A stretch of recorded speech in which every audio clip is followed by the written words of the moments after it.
Well, hello everybody. This is Dr. Rosemary McCormick DePask, and I am with the podcast What Fuels You with Dr. Rowe. My esteemed guest today is none other than Dr. Christopher Kent, and I'm going to embarrass him by reading his bio. So just bear with me a second. So we all know that Dr. Kent is a 73 graduate of Palmer College of Chiropractic. He is a diplomate and fellow of the ICA College of Chiropractic Imaging. He was named the ICA Chiropractic Researcher of the Year in '91 and ICA Chiropractor of the Year in '98. Dr. Kent is the former chair of the United Nations NGO Health Committee, the first chiropractor elected to that office. He is the author of articles in peer-reviewed and popular journals, a contributor to textbooks, has served on the postgraduate faculties of several colleges. Dr. Kent is also the co-founder of the Chiropractic Leadership Alliance, CLA, an attorney as well as a chiropractor. He is an active member of the State Bar of California and is admitted as an attorney of the United States District Court, Southern District of California. Is there anything you'd like to add to that No, long laundry quite list? enough. All right, so we are here today to find out what fuels Dr. Chris Kent. So I start with my favorite question to ask my interviewees. And what do you consider your priorities in life? What fuels you really gets it. Because when I was trying to decide what to do with my life, I knew it had to do with human potential and empowerment. That what I wanted to do was help other individuals employ strategies to make themselves more effective and to make their dreams come true. So I said, well, what kind of stuff would do that? And I looked at a variety of healthcare disciplines. I looked at psychology. I looked at all of those kinds of things. And a friend of mine had recommended that I see a chiropractor, again, for a physical issue. And I went to see him. And I asked him that question we've all been asked so many times, which is, what is it that chiropractors do? And what he said marked the fulfillment of that, of my quest. He said, chiropractic is based on 4 simple ideas. The body is a self-healing mechanism. Cut your finger, it heals. Cut the finger of a corpse, it doesn't. It's life that heals. He said, second, the nervous system is the master system of the body. Every aspect of the human experience is processed through the nervous system. Every thought, every feeling, every motion, every emotion is processed through the nervous system. And third, and this gave me goosebumps then and still does today, he said when there's interference with the function of the nerve system, not only can it compromise your physical well-being, but because it distorts your perception of the world and limits your ability to respond to the world, it can have psycho-emotional consequences too. And when that happens to a significant number of people in a society, you have a sick society. And he said, what I do as a chiropractor is locate and correct the cause of that interference. Was that the 4th thing? That was the 4th thing. So And chiropractors. wow. I said, this is it. Correct the interference. I became his patient and wonderful things happened. And it wasn't long before he said, I think you should become a chiropractor. And I did. Fantastic. Wow, thank goodness for him, because the world is so benefiting of all that you add to it on a day-to-day basis. So thank you. I hope, well, you can't tell, but he's blushing because I said that. So back to your priorities in life, your values, your priorities. Do you have a list of things that you check in with every day to make sure they're in order and you're giving plenty of time to them? I have tasks. Okay. But they're really not things like what's most important to you. Your spouse, I don't have one. Okay. Your children, I don't have any. Okay. Your hobbies, I used to have some, I don't anymore. Okay. So, my life is basically chiropractic. I have a godson who I care for dearly. I have a dog whose company is a true blessing. But in terms of my priorities, it's what can I accomplish? Wow. And the thing that becomes difficult and challenging is time management. It's a matter of saying, these are the tasks, these are the deadlines, what is the most important at this point? Wow. And you read all these self-help books that talk about, well, do the easy tasks first and that'll make you feel good. Or no, get the hard one out of the way first, and all of that stuff. And in my case, it's just a very pragmatic thing. It's what's due, what must I accomplish on this date? And, I have the stuff that has to be done, and then I have the stuff that's kind of in the when I get to it, if I get to it queue. Like if somebody says, can you send me some information on chiropractic and Tsutsugamushi fever? Well, maybe someday.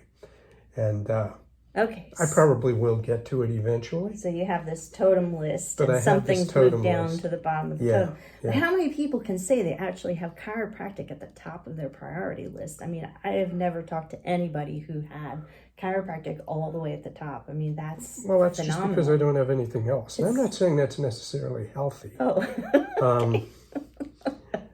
People often say, do you have any regrets? And again, because my godson has been such a source of joy, I think. Sometimes I regret not having a child. But in any event, I have the freedom to do other things. How old is he? 24. He's 24. Yeah. Wow. That's a great age. They're finding their life's path. Yep. He just got a job, so exciting things. Wonderful. And the dog? How old is the dog? The dog, we think, I've had her, I think, for about 3.5 years. 3.5 years. I adopted her. Oh, that's great. Okay, that's wonderful. Well, this is exciting to me. So what keeps you from procrastinating when you said you know what's due?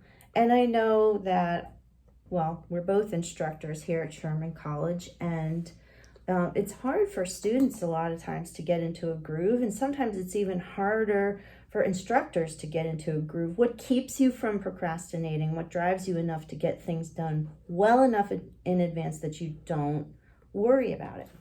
I can't say that that's completely true because I do have a tendency to procrastinate. And, talking about priorities, class, you've got to actually be there. So that's on the top of the list. You can't say, I don't feel like it today. Right. Maybe tomorrow. No, if you're supposed to be there at 9, you got to be there at 9. You got to be there at 9. Yeah. So I got that.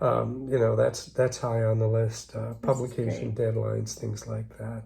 And what can be tempting to procrastinate are more complex, lengthy tasks, such as the development of a new program or something of that nature, where you don't have a drop-dead deadline, but you want it done. Yeah, true. Yeah. And you and I completed the ACP together. Yes. The Academy of Chiropractic Physicians. The Philosophers. Esteemed, shoot me. The Academy of Chiropractic Philosophers. And we presented our theses. You did present your thesis. Oh, yes. You were the first to go.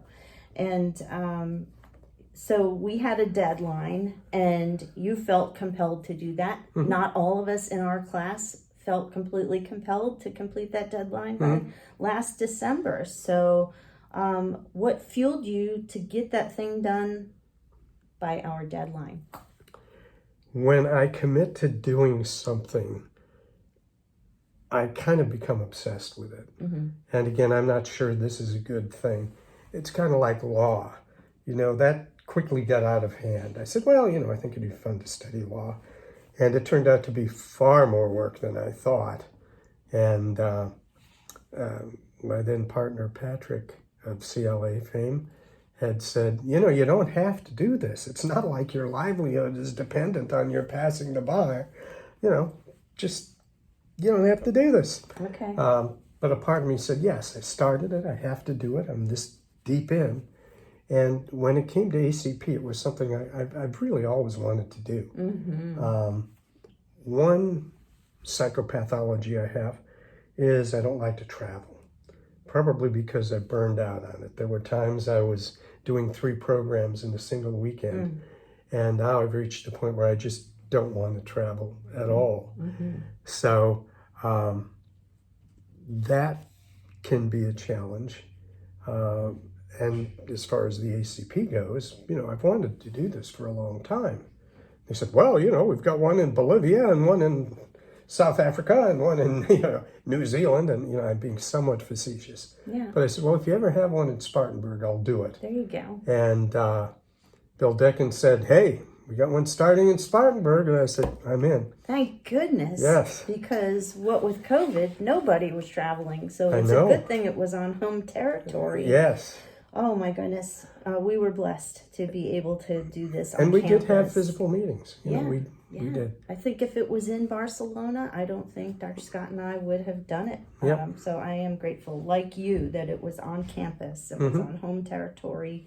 And it was easy enough to get to during that weird COVID time, which I guess we're still I was going to say, if only we could speak of it in the past tense. I like to. I like to pretend it's not there, I guess. That's part of what fuels me. So I guess the next question is, as chiropractors, we can be pretty beaten up. I think it's fair to say that, we can be pretty beaten up because chiropractic is so largely misunderstood. And when you feel, and you certainly are on the front line, you are the one creating the research that is in the face of all these subluxation deniers and all kinds of things like that. You educate us so well on what we all need to do to be part of the front line, to negate these ridiculous things that the subluxation deniers say. So what keeps you fueled up about chiropractic? What gets you, to use that wonderful BJ word, spizzed up about chiropractic? Simply the knowledge that it needs to be done and it's not happening. Was it BJ who said, if not me, who? Something like that. And it's very true because I sometimes think, well, what if I stopped? And I sometimes think that I'm shouting into a dead mic and that I'm dealing with a basically futile quest. But nonetheless, it's if you care, you can't quit. If you care, you can't quit. And that's what it boils down to. If you care, you can't quit. If you care, you can't quit. Yeah. Well, I hope you don't mind me saying so, but I overhear some of your students saying, Chris Kent's class is so great. It's this, it's that. And I think you have infused and you've lit a fire here on campus. Like, you've got students excited about doing research. And I think that you have some great proteges coming up the ladder. I hope so. Do you think so? I hope so. Again, it's very difficult. And what makes it difficult is, and this isn't a bad thing, I mean, it's what we do. We are designed to produce chiropractors. That's the purpose. We're not some ivory tower research university where we can talk about the, psychodynamics of navel lint in Tanzania. We have a purpose, and that purpose is to prepare practitioners. And that occasionally kind of dissuades some people who might be involved in research. Because, first and foremost, most people come here because they want to practice. And even if they have an interest in research, they're ultimately going to be practicing chiropractors, not professional researchers. So the task is to show them that it's possible to be involved, to make significant contributions while still experiencing the joy of changing lives. And that comes right back to the original thing that you said about dreams come true. And if they can find joy in the research aspect of chiropractic, they can make their dreams come true. They can make a lot of people's dreams come true. I think that you help a lot of people's dreams come true. That's what you set out to do when you were choosing your career. Yeah, and basically my conclusion was that there are a lot of things that benefit people. Eating well, exercise, meditation, all of these things have tremendous value. But if I were to say, what is one thing that a human being can do for another in the shortest period of time with the greatest efficiency to improve the quality of their life on every level, it's the correction of vertebral subluxation. I just don't know anything else that can change a life that quickly, that dramatically, with virtually no risk. That's absolutely true. And that leads me to my last question, which is, what advice do you have for listeners? So I think I know where you're going with that. Follow your bliss. You know, I remember Joseph Campbell did a series a few decades ago called The Power of Myth. And the one line that he said there that really resonated with me was, follow your bliss. Follow your bliss. And that's it. Because if, you know, the old cliche, be yourself, everyone else is already taken. That's very true. And if you're trying to live someone else's dream, you're not following your bliss. Absolutely true. Well, I love this, and I want to thank you, Dr. Kent. It's been an honor and a pleasure. It's a great blessing to be sitting here with you. I will miss you, and you know that I am moving to Florida. And it's hard to think of that. I mean, every day I see you, we talk, and to process that next quarter she's just not going to be here.